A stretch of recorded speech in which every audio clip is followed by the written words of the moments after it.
far and down. What a shot! All right, guys, we'll now welcome on an awesome guest here, Mr. 35, the King of Grit, assistant to the great and powerful Leroy that we just got to meet, co-host of the #1 sports podcast, Pardon My Take, Mr. PFT Commenter. Dude, what's up? Hey, guys. I'm doing great. All things considered. Looking forward to talking a little hockey here, even though there hasn't been – it's been like 2 months since the last game? It's been about 2 months, so let's just kick it off right there. I mean, what were your thoughts so far on the season with the team? I mean, we made that trade for Dilly. Got Kovalchuk, only got like 4 games out of him, but yeah. Kovalchuk was promising. So he's one of those guys that, everybody will always remember him for that crazy contract that he signed. And he seems to be a good player still. I saw them play at MSG. This is back in March at some point, like right before they canceled the season. Oh, that 6-5 game. Yeah, that was unreal. I've never seen a player dominate a game like that before, but at least got some overtime in there.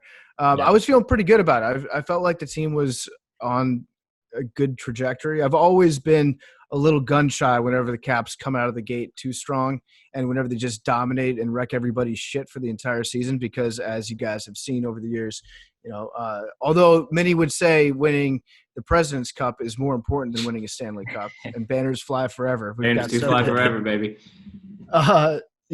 Sometimes there's something to be said about just getting hot at the right time. So I think we were on the path to do that.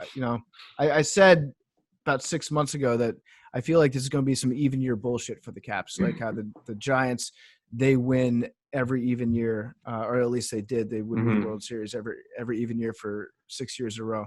So maybe that's the spin zone that I'm looking to right now. But I was looking forward to playoff hockey most of all. Well, here you go, spin zone. If we do get this playoff, say they start July 1st, and the Caps have been fucking sitting around for 2.5 months, 3 months.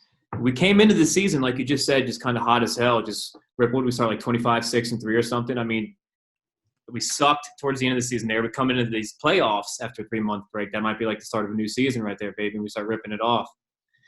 It would be great. It would be great to see. I mean, playoff hockey is just it's such an adrenaline rush. You don't have to do drugs if you're watching playoff hockey because it's crazy shit. So I'm hoping that the playoffs do come back. July 1st will be great.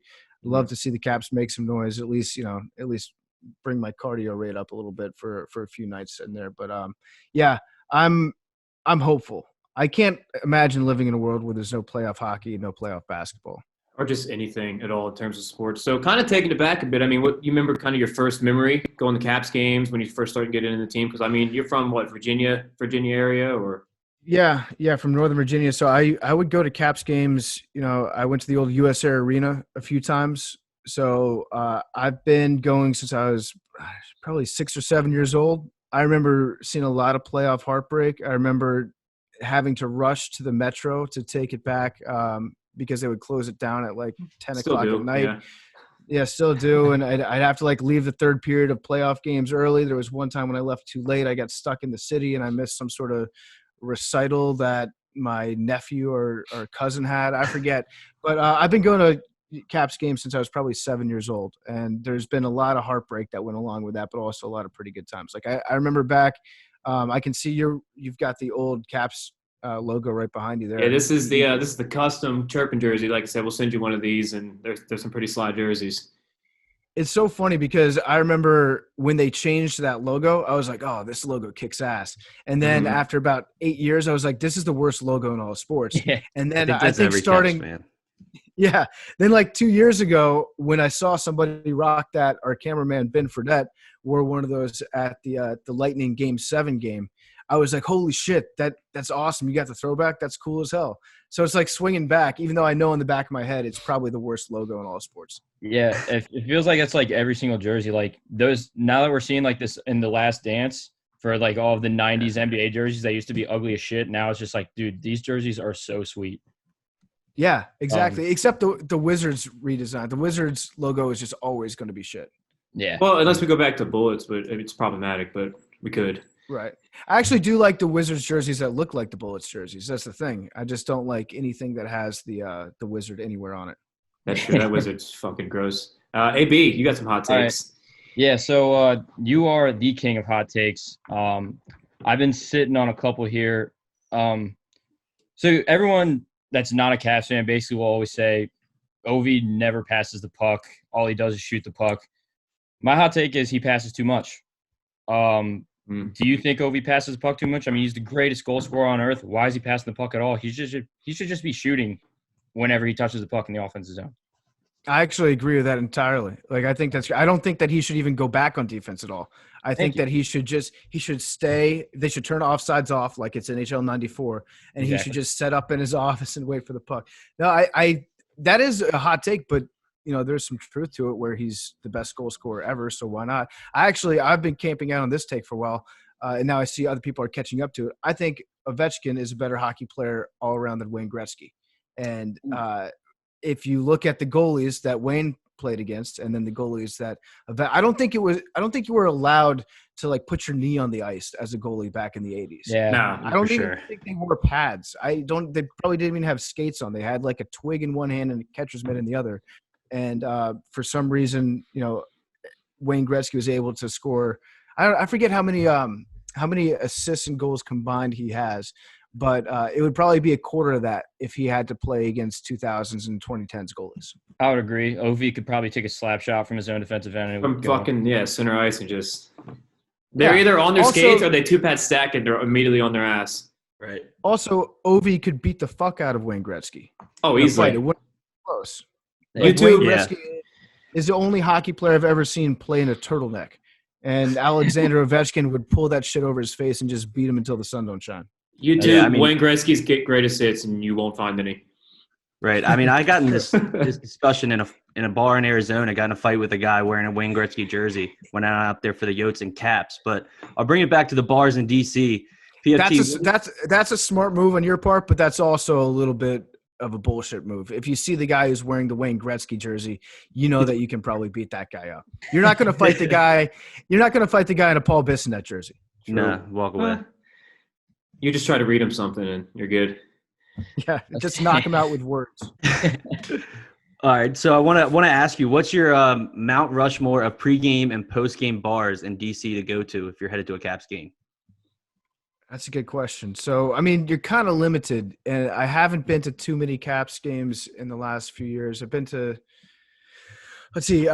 Rocket Bar. I love Rocket Bar. That's the problem with that is you black out at Rocket Bar. And it's also really dark down there. Yeah. Well, I mean, if you say that you black out, that sounds like it's a personal issue. Oh yeah. That's always just not the game. So there's Rocket Bar, there's Clyde's right next door. Those are really the two that I go to. I don't really bar hop that much before games. I go to like one or two, set up shop there for a while, and then go in and then find your way to the Green Turtle or whatever afterwards. But yeah, actually there have been a few games. Yeah, RIP. I've done a couple nights where I double dip at Rocket Bar. I start at Rocket Bar, go to the game, leave, end up at Rocket Bar again. So yeah, I don't even know if I can fill out a fourth spot on my Mount Rushmore. Yeah, I think I've just got those. Yeah, because they shut down Bar Louie, but Bar Louie was garbage. Green Turtle, RIP. I remember Rocket Bar was at the year we went to the Cup. A handful of us went there, but you had to get there at like fucking 3 p.m. because it was like Tampa Game 6, I think it was. We got there at 3 p.m. and obviously didn't leave till the game was over. That was like 12. And it was like, The nice part about Rocket Bar was if you go inside, you don't really have to have a bouncer that's checking to make sure that you're too drunk because they've got that flight of stairs that goes down at like a 70-degree angle. So it's like natural selection. If you can't make it down to the basement, then you don't deserve to be inside. Yeah, I was going to mention that earlier. Those steps can get you at the end of the night too. I mean, trying to get out of that place is like, oh, here we go. It's like chicks have definitely fell down those stairs in high heels or something like that. Yeah, for sure. Oh yeah, is there a more Bud Light drinkability bar in America than Rocket Bar? I feel like everybody just goes in there and they're just like, give me 50 Bud Lights. Yep. And I get 2 more buckets after 2 more buckets after 2 more buckets. It just keeps going. Yeah, and then you get a pint. You get a draft Bud Light too to kind of balance you out a little bit. And maybe a tequila soda to put you over the edge. AB, go ahead, man. I think I got a couple more. I was going to say more hot takes over here. This actually kind of came from the idea of one of your good friends, Ryan Whitney. He's mentioned it on Spit and Chicklets a couple of times, how valuable Tom Wilson is because there's not many players in the league like him. He's an enforcer and he can score goals at the same time. He kind of does it all. Should he be recognized as one of the most valuable players in the league? I think Tom Wilson is turned into too much of a pretty boy recently. That's my hot take. True. I think he's skating too well. He's passing too well. He's not fighting as much as he used to. Yeah, So, it hasn't been suspended yet. Come on, That's man. true. What's up with that? Well, my take on that was he's always just been clumsy. Like all the he can't borderline skate. hits. Yeah, he can't skate. He's just, he's like a baby deer out on the ice trying to walk for the first time. So Yeah. you can't really hold that against him. But yeah, Tom Wilson getting to be a little bit too much of a pretty boy for you. But still, I'd much rather have him on my team than play against him. Yeah. And then last one is we have a lot of Russians on the team, obviously. I mean, it's You basically gotta have the most, I think.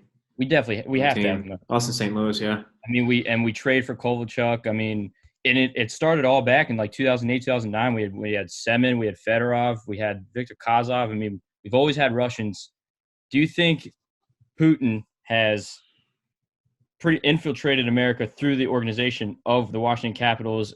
One step further, is there a member of the KGB in the Washington Capitals organization? The answer to your first question, has Putin infiltrated? Yes, there is Russian interference. I saw some of those bullshit calls that the refs made in playoffs last year against the Hurricanes. Yep. There was some Russian interference going on there. Also, I think that Alexander Ovechkin is probably working for GRU or KGB or whatever it is. He made a commercial on SportsCenter about 10 years ago where he dropped Evan through the Varley, ceiling. yeah. ESPN. Yeah, you remember that? Him and Varley. Oh yeah. They drop to the ceiling and then they like laugh it off and they pretend that they're not spies. That's the definition of hiding in plain sight. Yeah. Listen, the way that he's gone gray over the last 5 years, you don't go that gray unless you're getting some sort of intelligence briefing every single day. Like look at Obama, look at what happened to Bush when he was in office, look at what happened to Clinton when he was in office. You age if you're seeing all the real shit that's out there that's putting countries in danger. I think he's getting those intelligence briefings, and that's what's turning him into a silver fox. Yeah, I've never seen a 35-year-old with so much gray hair. I got to be honest. It's kind of sick, though. It is tight. It's like that's the difference between Russians and Americans, I think, is he parties harder than any 25-year-old that I've ever known. His body stays in perfect shape, just like all the toxins only go to his hair. That's it. That's the only part of his body that's affected by it. I mean, he's got to be the greatest athlete in the world, considering he crosses all the sauces. And Dr. Pepper on the bench, yeah. Yeah, Dr. Pepper and Cokes during games on the bench. I mean, that's insane. Like how athletes aren't supposed to do that. Yeah, you could make the argument that Alexander Ovechkin is the greatest athlete in the history of sport. Yeah. So kind of American Pharaoh #1. I forgot about true. Yeah, you can't forget to that. So kind of going back, you mentioned kind of the thrill, the adrenaline in a playoff game. I mean, Game 5, you talked about a little bit on PMT. Go Game 5, Vegas. Win the game, after party, you kind of sneak in, had your shorts on, and then next thing you know, Orlov's giving you kind of a what the fuck look while you're drinking out of a cup. Kind of go into a little more about that night. Yeah, that was one of those nights where I had to kind of pinch myself. Like, is this really happening? Where I thought that maybe I died 4 years ago, and this is just where your brain goes after you pass away. Because I never would have thought, number one, that the Washington Capitals would win a Stanley Cup. Number two, it happens in Las Vegas. What? Number 3, I get to drink out of the cup after the game, wearing the Jinko equivalent of khakis that I can't even fit around my waist. So that night, after the game was over, went back, recorded part of my take, at least the intro, for about a half hour. A friend of a friend was with the team, and they introduced me to some of the players on the team. It was like TJ Oshie, Dmitry Orlov, and I believe Semin was there, and Lars Eller. And so we go to Hakkasan, which is this club. I think it's at the MGM. And I don't get in because I'm wearing shorts. And I was like, on the way over, I was like, I don't think they're going to let me in this door because I'm wearing shorts and it's a really nice nightclub. And they're like, don't worry about it. You're with the team. And so we get up there and the bouncer's like, no, nobody can get in if they're not wearing shorts. I don't care if you just won the Stanley Cup, you're not getting in. So I go and I buy those shorts.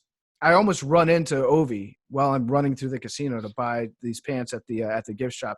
He's walking around the corner carrying the cup, singing some, I don't know what he's singing, like we are champion. And everyone is like backpedaling, taking pictures of him. These two girls just totally eat shit as they're trying to like videotape him walking through the casino. They fall, hit their head on a slot machine. Nobody cares. They keep walking. I buy these pants. I get in and I'm hanging out with some of the people there.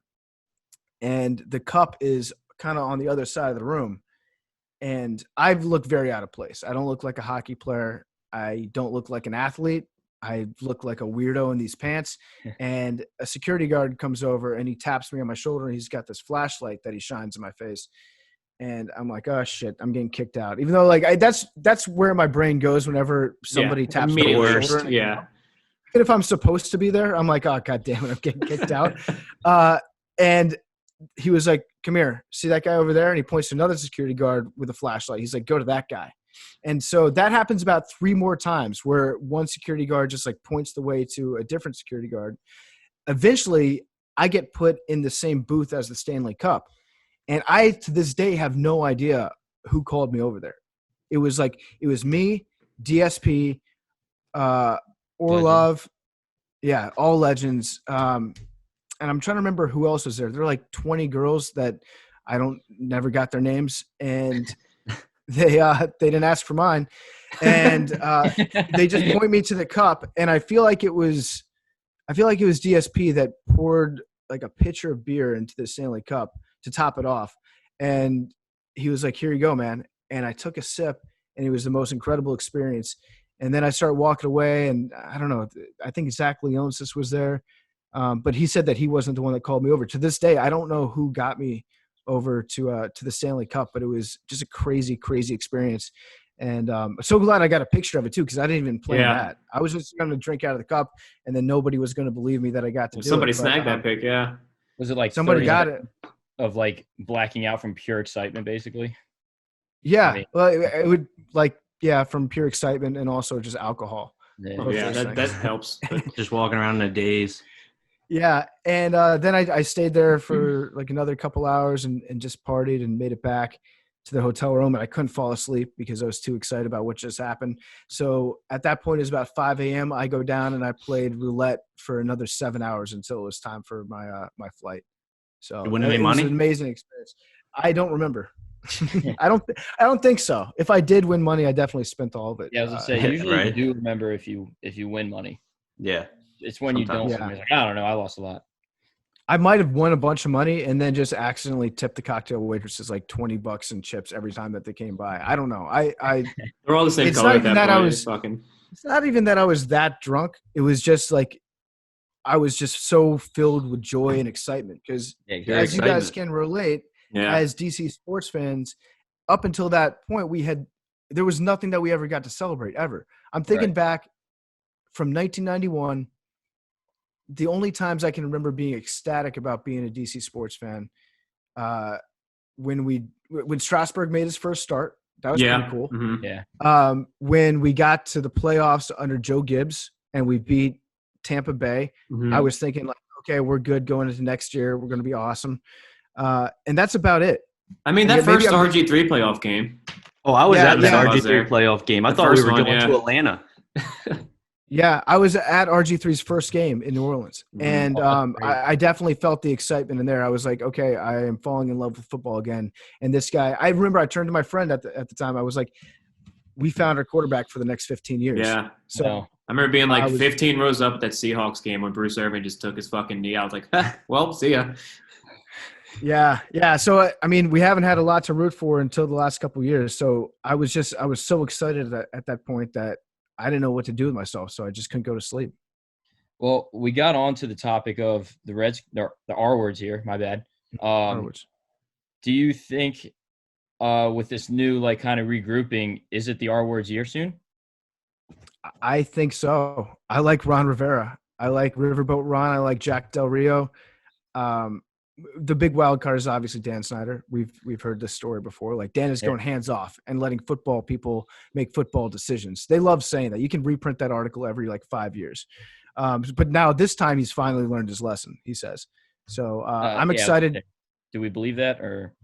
No, I don't. But you have to tell yourself that. Like if you're looking forward to one new thing about this new regime, it's like Dan Snyder's not doing anything anymore. So he already said that. Right. So I choose to believe him, even though it's probably not true. I was secretly hoping for Tua in the draft, but that's just because I'm dumb and I like having a new quarterback. It's cool. True. Like when you're like, if you could do that every year, it'd be ideal. Yeah. Absolutely. But Chase Young is, he's going to be a monster, and he's a good draft pick. Don't get me wrong. I was just rooting for a left-handed quarterback because that way you don't have to spend money at the left tackle position.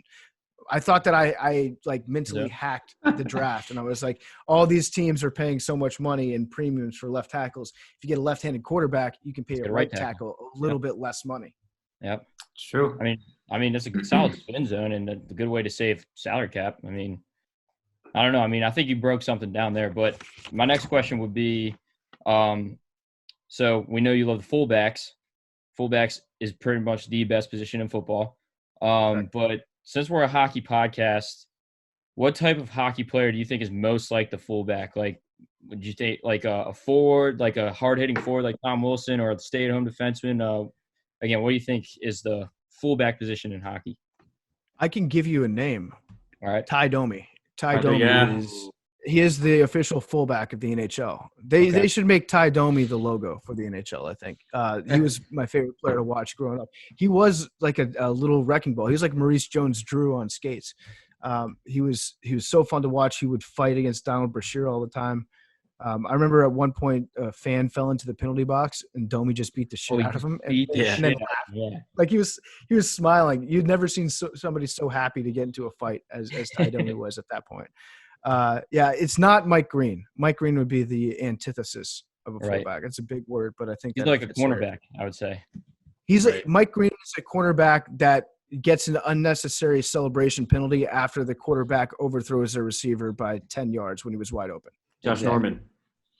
Yeah, exactly. Pretty much. I mean, so you said Ty Domi is the fullback, but what about current players? Is there a fullback of the NHL currently? I hadn't given that much thought. Current fullback in the NHL. I mean, you can make the argument that Tom Wilson, but again, he scores too much. He's too much. Yeah, he scores too much right now. And I mean, fullbacks are. I mean, I was kind of thinking like almost like a Brooks Orpik or like. I mean, well, he's not in the NHL anymore either, so I don't know what I'm saying anymore. Right. Yeah, so that's kind of where my brain went too with Brooks Orpik because he was not a fast man. He was, he was so funny. It was so funny to watch him skate because you're like, this guy is a professional hockey player, but he kind of always found himself in the right place at the right time. He was good at doing some dirty stuff and getting away with it, knowing where that line was. So, yeah, Brooks Orpik, Jay Beagle. Yeah, I'd say Jay Beagle. Jay Beagle's my answer. Let's do it. I miss him. Miss him a lot.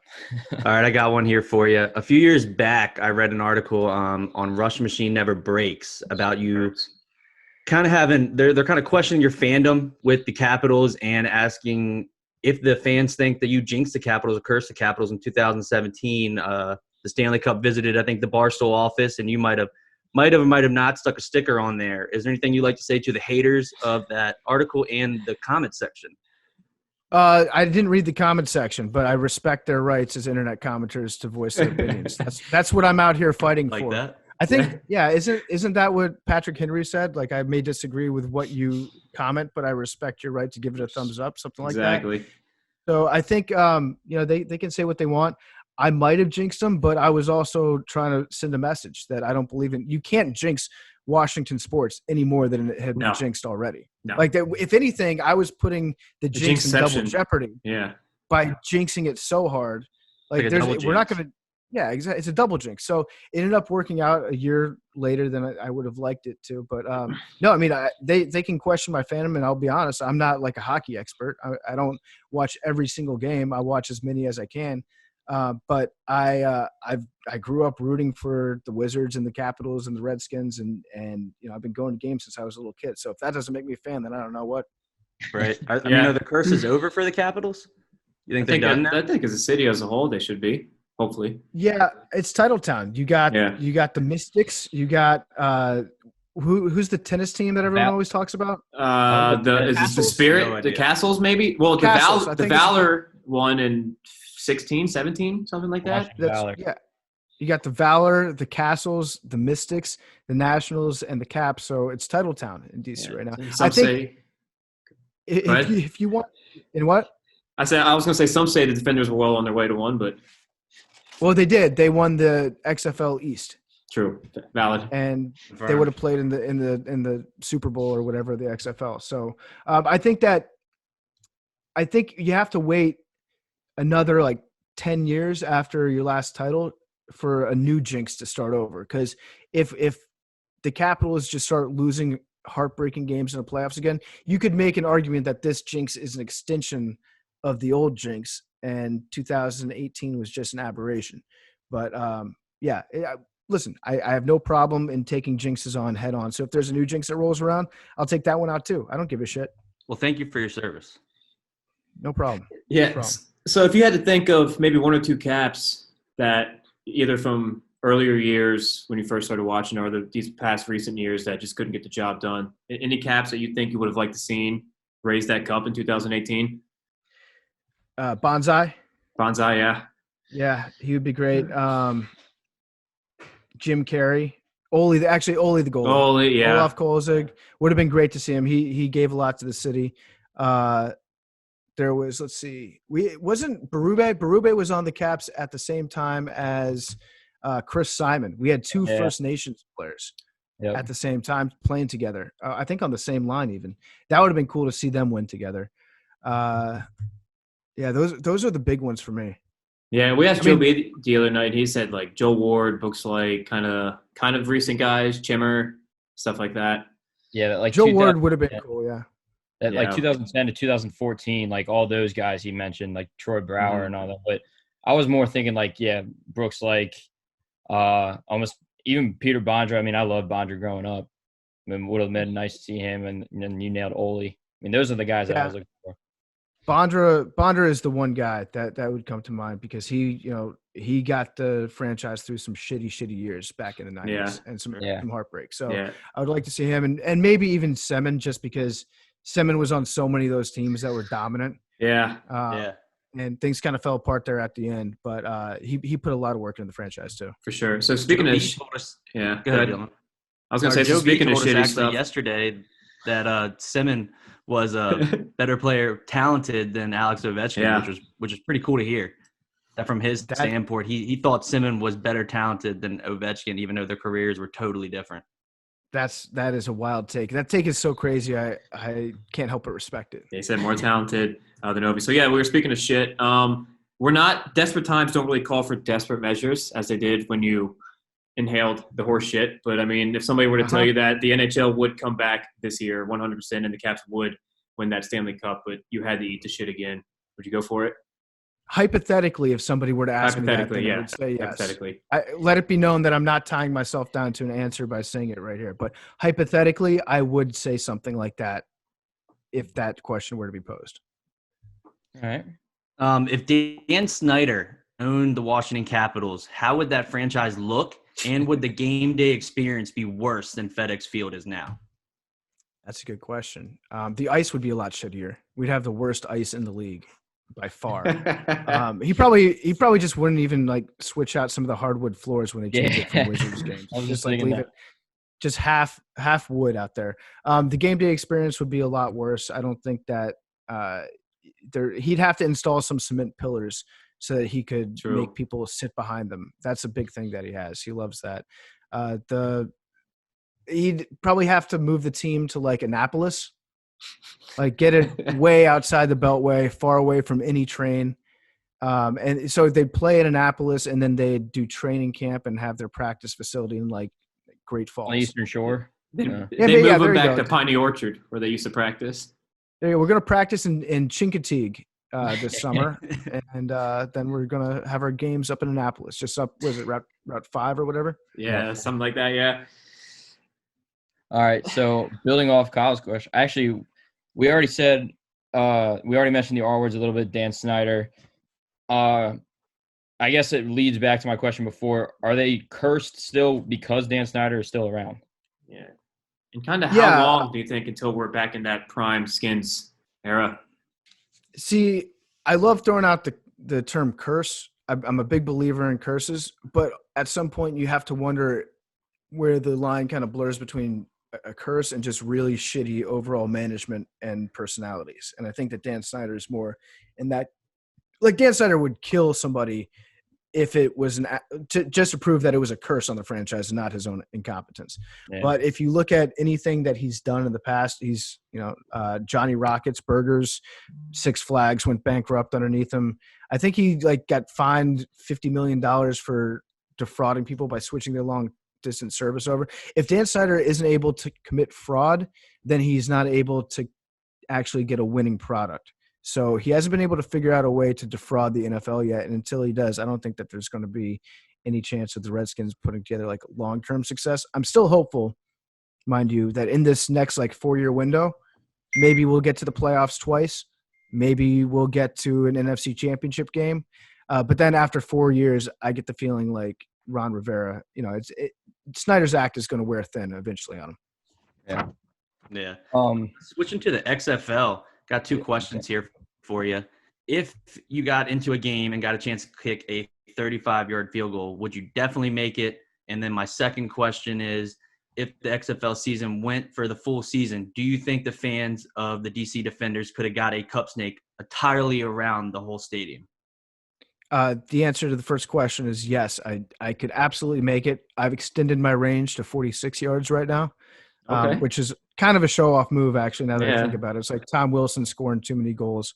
I might need to just dial it back in and focus on 35. I'm probably 92% from 35 yards, I would say. Okay. Granted, I haven't kicked in a game in 18 years, but that's fine. That's here nor there. The second question was about the cup snake. Yeah, I think it could have gotten – it was starting to build momentum. The cup snake was becoming a thing. It was becoming a tradition at Audi Field. So I think by week 6 or 7, you probably could have gotten all the way around the stadium. And I don't know if I've reported this anymore, but I was actually going to be called up. Week 9, right? Called up. Ooh, or whatever it was. Rivalry week against the Guardians here in New York. They were going to bring me on the team, and I was going to, at the very least, get a kickoff and probably get an attempt at a field goal because we would have been beating the Guardians by 40 points again. So I probably would have gotten a garbage time attempt. And unfortunately, due to this fucking bat virus, I'm not able to do that. Hypothetically speaking, again, if you get in that game, you make a field goal, and the Defenders go on, win the fucking championship, do you get a ring?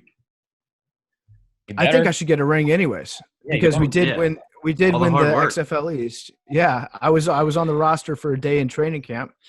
So yeah, I think I can make a claim to that. I mean, if you see baseball teams giving rings to players that retired 2 years before they won the World Series, I feel like I should get a consideration for. I'll make my own ring. That's probably what I'll do. Don't hate that. I mean, they kind of made these cup snakes. I mean, they didn't make the cup snakes famous, but they just kept it going since I think that where it started, Wrigley. But I mean, cup snakes, they've been ancient. Around forever. Yeah. Cup snakes have been going on for a long time. Usually, right. Go ahead. They confiscated the cup snakes in Wrigley. That's what made it famous, I think. More popular. Cup snakes were traditionally limited to one middle-aged dude who would show up on commemorative cup day or whatever, and then just go around the stadium afterwards and make his own cup snake and walk out of the stadium with 50 of them over the shoulder. That's a big-time dad move. But they became more of a thing, I want to say, in the mid-2000s. And yeah, the Cubs made it famous by banning cup snakes for some reason, which only made people want to do it more. Right. I mean, DC Defenders, the crowd started doing it all the time. I said, change the name to the DC Cup Snakes. I mean, that's kind of a badass name. The Cup Snakes is a great name. Absolutely. The next time Vince McMahon does the XFL, they should be called the DC Cup Snakes for sure. And I think it would have gone all around the stadium. And that's actually what I really liked about the XFL is it didn't take itself super seriously. Right. I think, the product on the field was entertaining. And yeah, they didn't have – the players weren't as good, obviously, as NFL players. But it was a fun brand of football, and they were obviously having fun with it. So I'm actually upset that the XFL is gone. Yeah, interviewing players mid-play basically. It's he threw a pick. How'd that feel? Well, the big names made it cool too. I mean, our quarterback was Cardale Jones. We had 2 Ohio State quarterbacks in DC. It's fucking Cardale Jones asses playing QB in DC with Dwayne Haskins, but on separate teams. They should have mic'd up the doctors, the medical trainers, and sent them on the field and figured that shit out. There were a few things about the XFL I think the NFL is probably going to steal this time. That's kind of what they do. Yeah. But Yeah, RIP XFL. Press F in the chat for the XFL. Yep. All right, so moving on to we big fans of Grit Week. All of us are, obviously. With this coronavirus going around, have you guys put any thought into Grit Week? Because usually you guys are going to a certain location. I mean, if we're still in quarantine, like, do you guys have a plan of just, are you staying put in like the comfort of your own homes, or you still going to try to travel somewhere? That's a good question. So Thank you. Grit Week has been a mainstay part of my take for 4 years. Ever since we started, we like to get out on the road, hit the RV. This year, we're not going to be able to do it. And even if we were able, even if like there were no travel restrictions or no, out in public restrictions, I don't think that NFL teams and college programs would, they're valuing their time with their players right now, since there's not going to be a lot of it. So I don't think that they'd be as eager to just like open up the door and let us interview everybody. So we could do some sort of a Zoom Grit Week, but I feel like that would just be grit. It takes the grit out of it. Yeah. It also adds some grit to it. It's like real low budget. Maybe we could just straight up interview. We could interview like equipment managers and stuff from various teams and keep it like live real. in Vanny Woodhead. Yeah.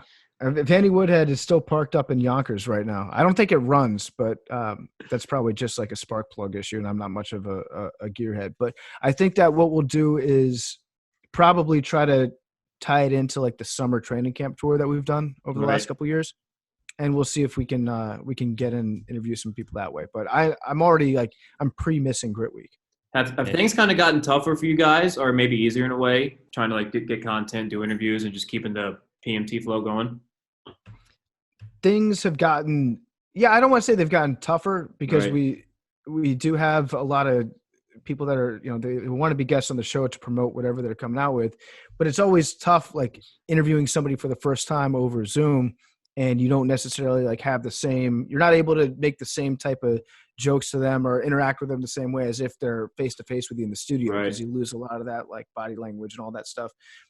We've mitigated that a little bit by going into the studio on Tuesdays and Thursdays and recording from a safe distance with each other. And I think we're the only people that the rest of us hang out with. So we're still kind of in our own quarantine circle.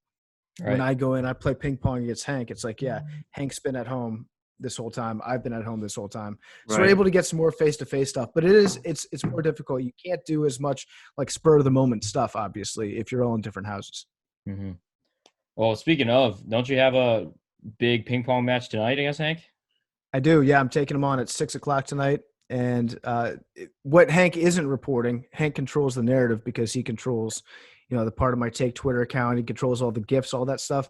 Yep. I beat him on Tuesday night. I just beat the shit out of him in ping pong. I think 3 games in a row.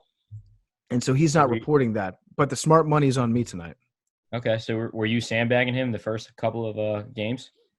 Or I was, but then my paddle is broken. So now that I sandbagged myself into actually being bad at ping pong. Oh, okay. I see you. Yeah. All right. So my last question here is, I guess, who's your current white whale for an interview? I mean, would it be like Aaron Rodgers, or you did have Michael Jordan on through a phone call. MJ. Who's your white whale? That's a good question. I think that we're going to go – I'm going to say Roger Goodell, even though I think Hank and Big Cat might disagree with me. I would love to interview Roger Goodell, because no matter which way it went, it would be very entertaining for me to make fun of Roger Goodell to his face and just kind of see how he takes that. And at the very least, I think that it would be funny. I don't know if we get a lot of good answers out of Roger Goodell, because he is a robot. I don't think that he has human emotions. I think he's just programmed by the owners for what to say. And he's very good at doing that. And if you paid me $40 million a year, I'd probably be the world's biggest dick bag for you if you wanted me to. So Aaron Rodgers would obviously be another good one. I think at this point in his career, Aaron Rodgers is ready to unload on the Packers. He probably wants to burn down the entire city of Lambeau, or the entire city of Green Bay. That's what I was saying. If I was Aaron Rodgers, I would try to get signed by a team in the division just to pull a Brett Favre. Yep. It's Fuck funny. them. Like his career has been a lot more like Brett Favre's than he would probably want you to believe, with the exception of all the interceptions. Because Aaron Rodgers, when he thinks he's going to throw an interception, he just throws the ball out of bounds. He doesn't take those chances. But yeah, I think he'd be a really good one. I would love to interview Pete Carroll. I'd like to interview Belichick, and I would like to interview. I'd like to interview LeBron too. I think that'd be really interesting. He'll never in a million years would he ever do it, because if you just Googled LeBron James Barstool Sports, I think the first 2 pages are just Dave's articles saying like Just LeBron trashing James should be thrown into a volcano. And, like, The LeBron James pizza is a review worse was the father. best. Yeah. Dave Johns. Review. Oh Well, my god. what about if you had? Would you do Dan Snyder? Ooh. Yeah, I would interview Dan Snyder. That would be an interesting one, because that's where you'd see like a little bit of Emotions. the years of all the shit that he's put me through Right. kind of come to the surface, and I might actually come across more mean than I would like to in that interview, just because he's hurt me so much over the years. Right. So some of those names that you mentioned there, I feel like Big Cat wouldn't be able to like go through them. Like if you interviewed LeBron, he would just get in a MJ versus LeBron debate with LeBron the entire time. He probably would, but that would also be great. That would be great. That'd be very funny. I don't know. LeBron, he is, he's got some things that are pretty ridiculous about his personality, but he's also a great basketball player.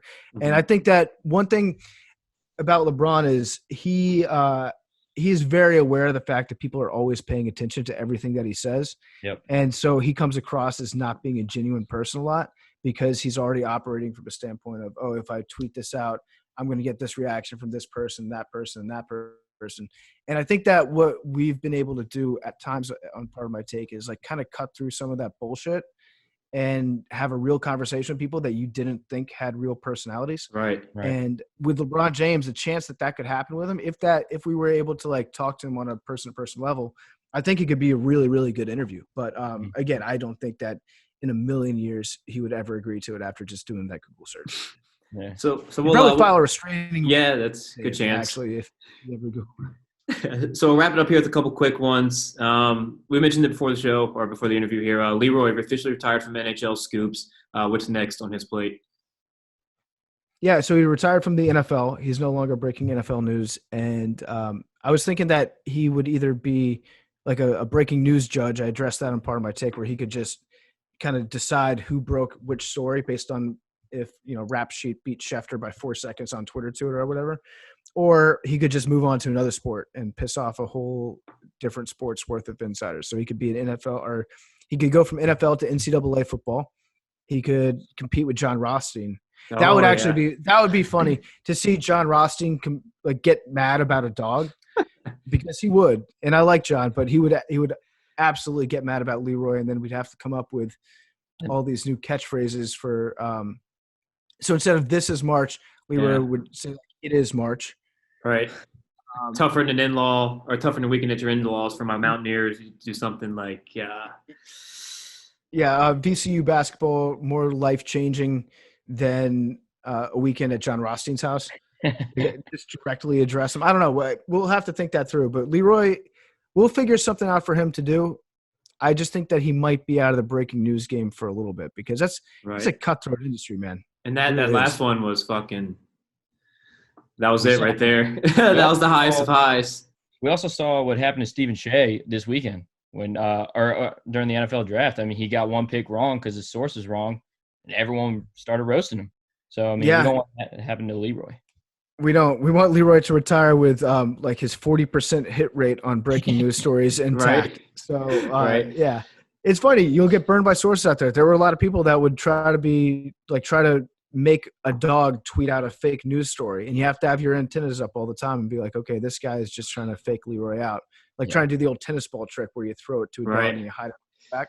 Leroy's too smart for that. Right. So, if you had to pick one player in their prime between Biz or Witt to put on the Caps, which one would it be? Ooh. Or who would be more of a liability? That is tough. I'm going to say RA.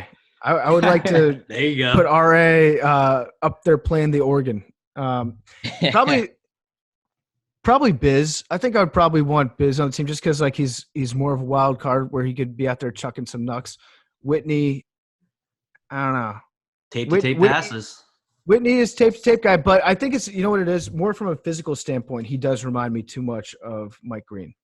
Physically, they are kind of like the same player. And I was the biggest Mike Green stan in the world. I would defend him. And after like 8 times in the playoffs where we happened to get beat by the hot goalie. That's the one thing that it took me a while to figure this out. But maybe if you always run into the goalie that's standing on their head, maybe it's because you're just taking shots from, the red line. Maybe that has something to do. Or just shooting. And that was Mike Green, that was his special. He just like take a slap shot from 50 feet out. And so I liked him for a while. But yeah, Whitney reminds me too much of Mike Green, so I'm going to go with Biz on that one. And the other thing is Whitney, he likes Sidney Crosby too much. I mean, whenever we would play the Pens, he would just be like, "No, I can't play this game." Yeah. He's just always talking about how Sidney got him his money, which fair enough he did, but can't have that on the Caps. That's true. Yeah. Also, he's like Sidney Crosby right now is like a Manning in the NFL. You have to like kiss Sidney Crosby's ring if you want access to other superstars because Sid controls the narrative out there league wide. So you have to be nice to him so you can get other interviews. Sure. Mm-hmm. So last one here. We appreciate your time, PFT. It's been fucking great, man. But last one. So say we'll finish it with the Caps related one here. So say Caps PR, they give you a call tomorrow and like pick one guy, any guy from the team right now, and they'll come on, tell anything, they'll answer every question. Which guy are you picking? Ooh. I think, Ovi he'd be great. The language barrier might be an issue though.